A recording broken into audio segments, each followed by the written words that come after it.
Dawn in a quiet Oregon forest should have been peaceful, but Officer Patrick Stevenson froze when a sound tore through the trees. Following the noise to a creek trail, Patrick found a young, starving bobcat huddled in the grass. Clutched tight against its belly was a dirty, crinkled white feed sack. The animal was matted, exhausted, and ready to die for that bag. When Patrick stepped closer, the bobcat didn't attack him. It threw its body over the plastic, shielding it with a ferocity that screamed of pure, human-like desperation. Then Patrick noticed a detail that made his blood run cold. Peeking through the wild fur was a worn leather collar. What was a wild bobcat doing with a pet collar? And what could possibly be inside a piece of trash that was worth sacrificing its life for? When Patrick finally pries the bag free and looks inside, the truth doesn't just break his heart. It reveals a secret tragedy hidden in the woods for 7 years. You won't believe what this wild animal was actually protecting. That was the first thing Officer Patrick Stevenson noticed. It wasn't the usual noise of his morning patrol, not the rumble of his cruiser's engine on the gravel shoulder, not the distant chatter of the Deschutes River, nor the cry of a red-tailed hawk. This was a sound that scraped against the peaceful Oregon dawn. It was a raw, guttural, repeating wail. It sounded, to his weary 58-year-old ears, like something caught between a baby's scream and a cat's desperate fight. He'd been a cop in the small town of Pine Ridge for 30 years. He knew the people, he knew the roads, and he knew the sounds of the wilderness that pressed in on their quiet lives.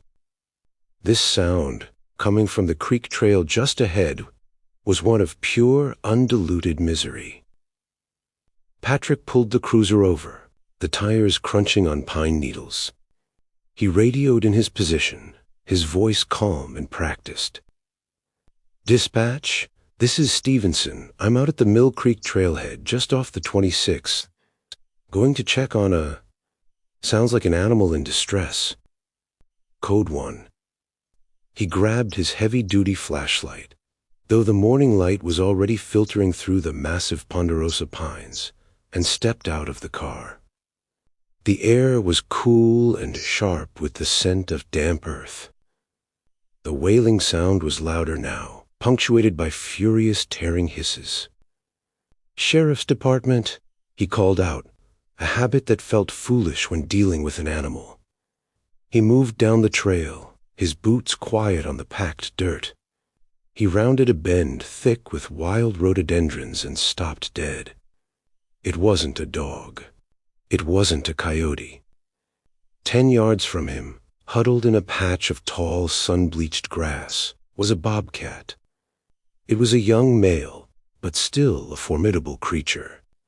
Its fur was matted with burrs and dirt, its tufted ears pinned back, its spotted body tense as a drawn bowstring. Its ribs showed faintly, and its eyes, those intense, yellow, wild eyes, were fixed on him. But it was the wail that held him captive. The animal would let out that terrible, high-pitched, sobbing cry, then lower its head and hiss, not at him, but at the thing it was guarding. Clutched between its front paws, pulled tight against its belly, was a dirty, prinkled white bag.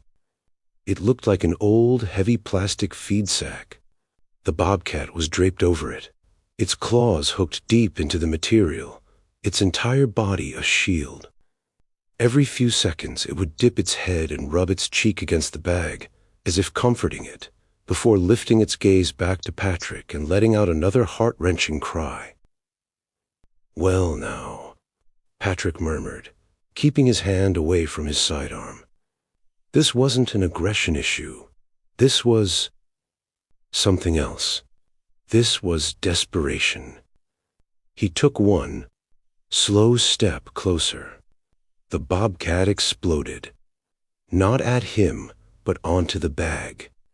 It snarled, a sound like sandpaper on bone, and hooked its claws in deeper, pulling the bag so hard it tore slightly it was refusing to let go. It was guarding this piece of trash with its life. Patrick held up his hands, a placating gesture he knew the animal wouldn't understand. "Easy, fella. Easy now. I'm not going to take your whatever that is." He backed away slowly, his heart thumping. This was above his pay grade. He was a town cop, skilled at handling speeders and the occasional domestic dispute. This was a job for someone else. He got back to his cruiser, the sound of the bobcat's cries following him, more frantic now that it had seen a threat. He picked up his radio. "Dispatch, get me Sarah Jenkins at Fish and Wildlife. We've got a situation at the creek trail. A young bobcat looks to be in poor condition, and it's got a hostage, a white bag, and it won't let it go." 40 minutes later, Sarah Jenkins's green wildlife and rec truck pulled up. Sarah was half of Patrick's age and had twice his energy, a no-nonsense woman with a biologist's mind and a rehabber's heart. She stepped out, already pulling on thick Kevlar-lined gloves. "Morning, Pat. What's the story?" she asked, grabbing a long catch-pole and a heavy-duty transport crate. "See for yourself," Patrick said, leading her down the trail. "Been crying like that the whole time. Hasn't moved, just guards the bag." Sarah stopped where Patrick had. She observed, her eyes moving with professional speed. "Yearling," she said quietly. "Male, underweight, probably dehydrated. And you're right, that's distress. Pure distress." "And the bag?" "Never seen anything like it," Sarah admitted. "But look," she pointed. "Around its neck. Is that a collar?" Patrick squinted. She was right. Peeking through the matted fur was a thin, dark line. A simple, worn leather collar. "That's not right," Patrick said. "A collared bobcat? Maybe a researcher's, but it had no transmitter. No, this looked like a pet collar." "This just got complicated," Sarah said, her brow furrowing. "He's habituated, or at least he was. That explains why he's so close to the trail, but not why he's starving or why he's guarding. Bat." "So what's the plan?" Patrick asked. "Same as always, just trickier. We can't leave him. He's a danger to hikers, and he's clearly not thriving. He needs capture and assessment, but he's not giving up that bag without a fight, and I don't want to tranquilize him if I can avoid it. His system is already stressed." She unclipped the loop on the catch pole. "Pat, I need you to be the distraction. Stand to my left. Talk to him. I'm going to try and come from the right. When I move fast. The second I have him on the pole, I need you to get that bag. He's going to fight for it. Do not let him hold on to it. It could get tangled, hurt him, or he could hurt you trying to keep it." Patrick nodded, his mouth dry. He felt a deep, profound sadness for the animal. It was so human, this desperate clinging to a worthless object. "All right, fella," Patrick said, moving slowly to the left, his voice a low rumble.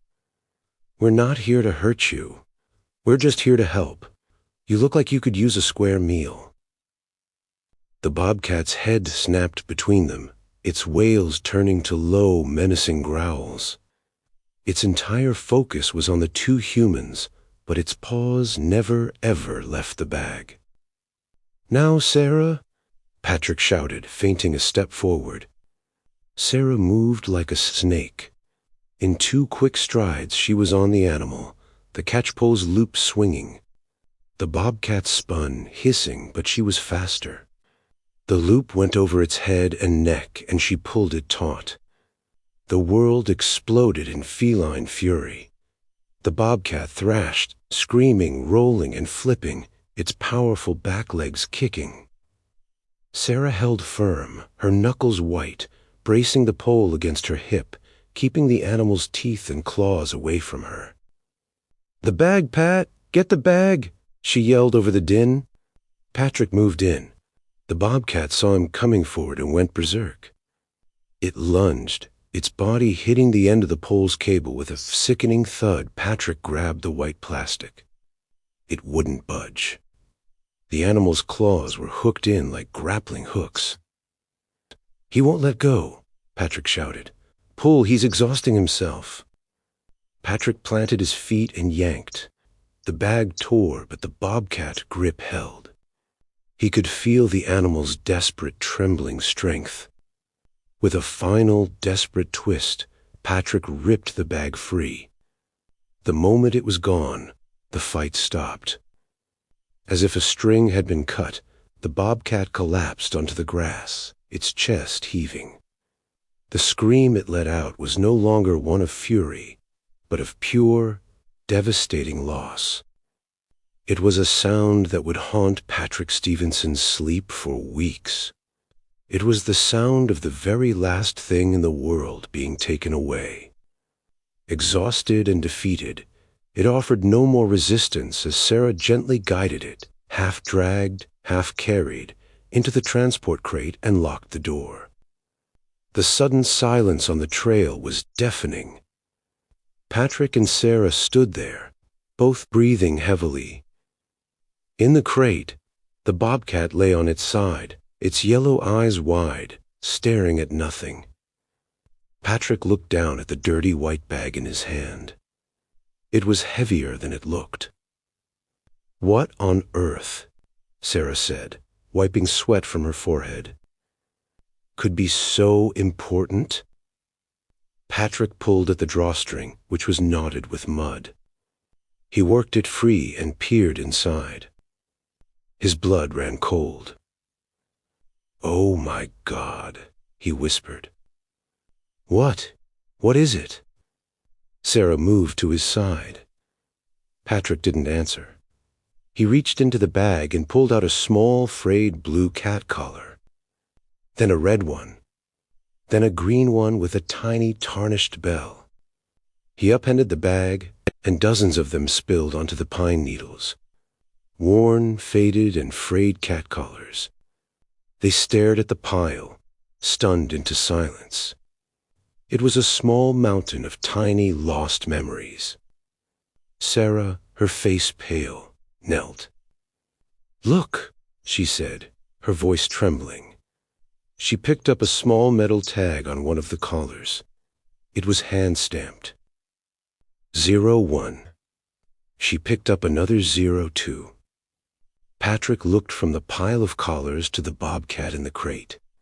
He walked over and, as gently as he could, tilted the animal's head to look at the collar it was wearing. It was simple brown leather. Attached to it was a small, hand-stamped tag. It read, 34. It wasn't a gasp or a cry. It was a shared, horrified, silent scream of understanding. This bobcat hadn't been guarding trash. It had been guarding graves. "But why?" Patrick said, his voice thick. "Where did he get them?" Sarah was already examining the tags. "They're all the same, numbered, and look, on the back." Patrick turned one over. Stamped crudely into the metal were two initials and an address, a F and Route 4, Box 112. "I know that place," Patrick said, his heart sinking. "That's Arthur Finnegan's house, just on the edge of town, bordering the forest." "The town cat man," Sarah said, her expression hardening with a dawning, terrible realization. "Pat, I'll take the bobcat to the holding center for assessment. You go talk to Mr. Finnegan. I think he has a lot to answer for." Patrick drove to the small house on Route 4, the bag of collars sitting heavy on the passenger seat. The smell that wafted from it was faint, a musky, dusty, feline scent. The scent of years. Arthur Finnegan's house was small, tidy, and quiet. The only sign of its inhabitants was the half-dozen clean water bowls on the porch and the faint, not unpleasant smell of pine pellet cat litter. Patrick had known Arthur for years, in the way everyone in a small town knows each other. A quiet man, a widower, kept to himself. He was known for taking in the strays no one else would touch, the one-eyed, the three-legged, the old and the feral. Patrick knocked on the screen door. "Mr. Finnegan, Arthur, it's Officer Stevenson." A moment later, the inner door opened. Arthur Finnegan stood there, a tall, painfully thin man in his late 70s, with kind, watery blue eyes and a face etched with a lifetime of quiet worry. "Patrick, is everything all right?" "Hello, Arthur. Can I come in for a minute? I need to ask you about an animal." Arthur's face paled. He held the screen door open. "Of course." The house was immaculate. A few domestic cats, a sleek black one, an orange tabby, watched Patrick from the safety of a sofa before vanishing into the back rooms. "Please sit," Arthur said, gesturing to a worn armchair. Patrick remained standing. He couldn't bring himself to get comfortable. He held up the white feed bag. "Arthur, we found this down by the creek trail this morning." Arthur's eyes fixed on the bag, and his entire body went rigid. A hand flew to his mouth, and a small, choked sound escaped him. Oh no," he whispered. You found him? Is he all right?" "He's been gone. 2 days. I thought he'd just gone for good this time." "He's safe, Arthur," Patrick said gently. "But he's a bobcat, and he was guarding this bag with his life." Patrick emptied the collars onto the coffee table. The little bells tinkled. Arthur Finnegan sank into his chair, his face in his hands. He began to cry, not loudly, but with the deep, racking sobs of a man who had held in a secret for too long. "I never meant to," he whispered, his voice muffled. "I swear, Patrick, I never meant for it to happen." Patrick sat down opposite him. "Tell me, Arthur. Tell me what happened." Arthur took a long, shuddering breath and wiped his eyes on his flannel sleeve. It must be 7 years ago now. Just after my Mary passed, the house was so empty. I started, taking in the strays, the ones from the feed store, the ones dumped at the landfill. It gave me a purpose. He looked at the pile of collars, his gaze distant. "One night there was a terrible storm, a spring thunderstorm.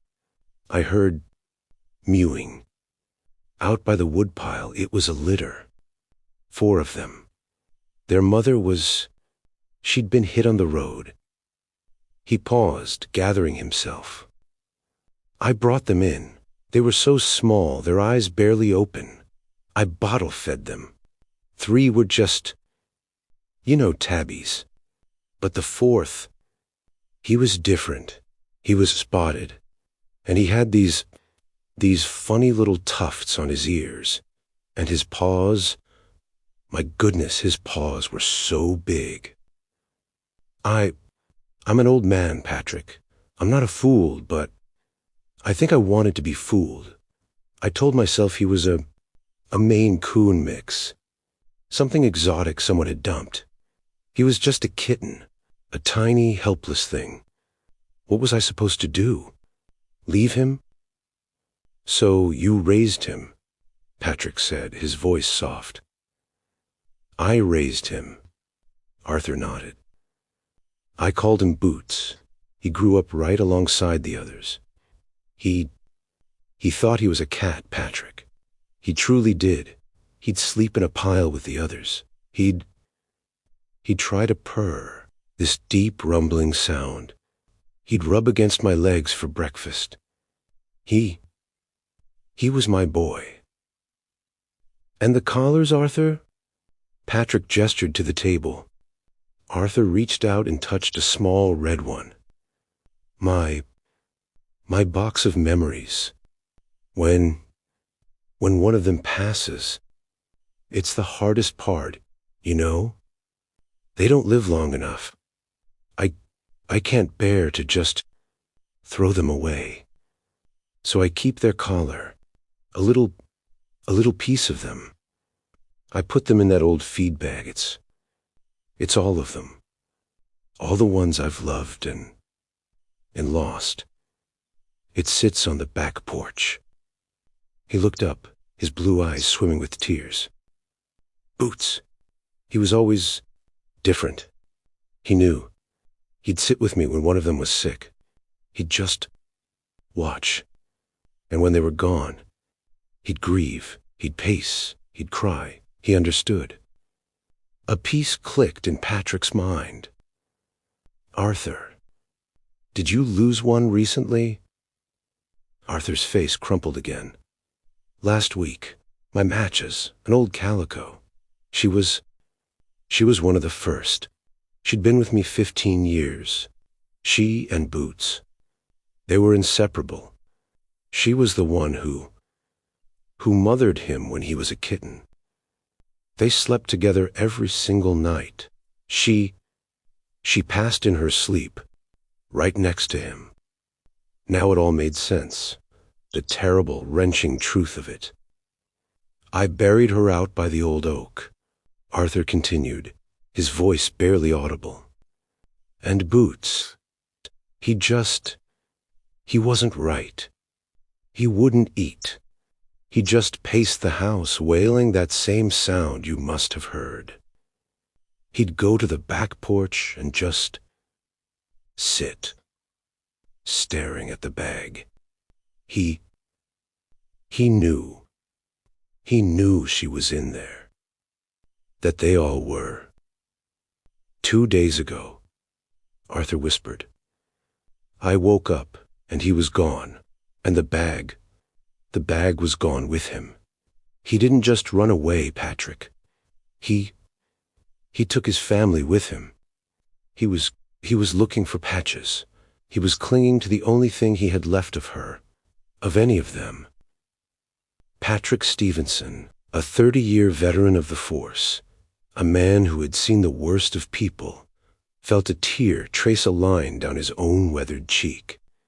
He quietly reached out and placed his hand on the old man's shoulder. Sarah Jenkins met them at the holding facility. She had listened to Patrick's story over the phone, her voice tight with emotion. When Arthur stepped out of the cruiser, she didn't treat him like a man who had broken the law by harboring a wild animal. She treated him like a man who was grieving. Mr. Finnegan, she said softly.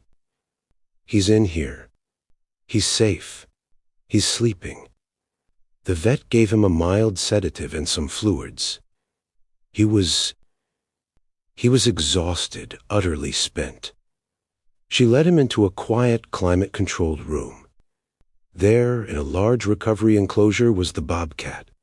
He was asleep on a soft blanket, his breathing deep and even. He looked smaller, more vulnerable, without his wild fury. He's beautiful, isn't he? Arthur said, his hand on the mesh. He was always so beautiful. Arthur, Sarah said, her voice gentle but firm. We have to talk about what happens now. You know he can't come back to your home. Arthur didn't look away from the sleeping animal. I've known this day was coming for 7 years, dear. Every time he looked at a deer in the yard, every time he'd make that chuffing sound, I knew he wasn't a cat.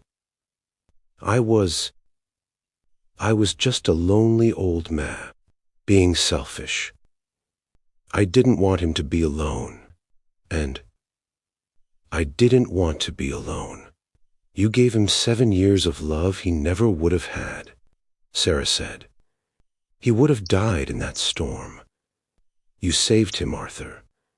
But now, we have to save him again. He can't be put down?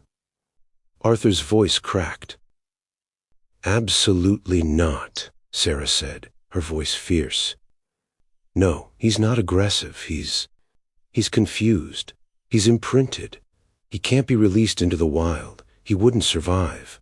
But I know a place, a wonderful place, a licensed wildlife sanctuary up in the high desert. It's not a zoo. It's a home. For animals like him, ones that are caught between two worlds. He'll have room. He'll have acres to roam in a natural enclosure. He'll see others of his kind. He can finally learn how to be a bobcat. Arthur finally turned, his eyes searching hers. Will he be happy? He'll be cared for, Sarah said. He'll be safe, and he'll be understood. I think that's the best we can do for him. Arthur Finnegan nodded, a single, slow, painful gesture. All right, it's what's right. It's what's right for him. He had one last request. He took the bag of collars from Patrick. He walked over to the enclosure and set the bag down just inside the mesh, near the sleeping animal's head. Just so he knows he's not alone, he whispered. Until he gets there. A week passed. A long, quiet week. Arthur's house felt emptier than it had in years. Sarah had called to say the bobcat, whom the sanctuary had simply named No 34, had arrived safely and was settling into his quarantine enclosure. Then, on a bright, cold Tuesday, Sarah's green truck pulled into his driveway. He's ready for a visitor, Arthur, she said, smiling. If you're up for the drive. The drive was 2 hours, up into the high desert, a land of juniper, sagebrush, and vast open skies. The sanctuary was hidden away, a series of massive chain-link enclosures that blended seamlessly into the rocky landscape. It was quiet, peaceful. The director, a woman named Dr. Eva Rustova, met them. He's in his main enclosure now, she said, shaking Arthur's hand. He's remarkable, very cautious, very gentle. And he's fascinated by the other bobcats in the neighboring enclosures. She led them down a path to an enclosure that must have been 3 acres, filled with rocks, old-growth juniper, and patches of sunlight. At first, Arthur didn't see him. He's on the high rock, Dr. Rostova pointed, his favorite spot. And there he was. He was magnificent. His fur, clean and brushed by the wind, was thick and bright. His muscles were lean. He looked wild. He looked like he belonged. Arthur walked slowly to the fence. He didn't call Boots. That name was for a different animal, a different life. He just stood and watched. For a long minute, the bobcat didn't move. He was staring out over the desert. Then his tufted ears swiveled. He turned his head. He looked down. He saw the old man standing by the fence. He stood up, not in alarm, but in recognition. He was 100 yards away. Slowly, deliberately, the bobcat began to walk. He moved with a lithe, powerful grace that Arthur had never seen on his back porch. He didn't run. He just came. He stopped a foot from the fence, his yellow eyes locking with Arthur's blue ones. He was no longer a confused, grieving animal. He was a bobcat, confident. calm. "Hello, boy," Arthur whispered, his hand resting on the chain link. The bobcat looked at him. He made no sound for a long moment. Then he let out a low, soft chuff. It was the sound he used to make all those years ago when he wanted his breakfast. He stepped forward, right to the fence. He turned his head and for one brief, perfect second, pressed his broad forehead against the wire, right where Arthur's fingers were. It wasn't a cat's headbutt. It was a gesture, a quiet, knowing, final acknowledgement. Then he stepped back. He looked at Arthur for one more second, turned, and with a powerful, effortless bound, leaped up the rock face, disappearing over the top. Arthur Finnegan stood there, tears streaming down his face. But this time, they were not tears of sorrow. Sarah put her hand on his shoulder. "He's all right," Arthur whispered, his eyes on the empty rock. "He's home. He's finally home." He stepped back from the fence, taking one last look at the wild, beautiful space that now held a piece of his heart. He had lost his strange, wild cat, but he had finally, truly given him the one thing his love never could: the world.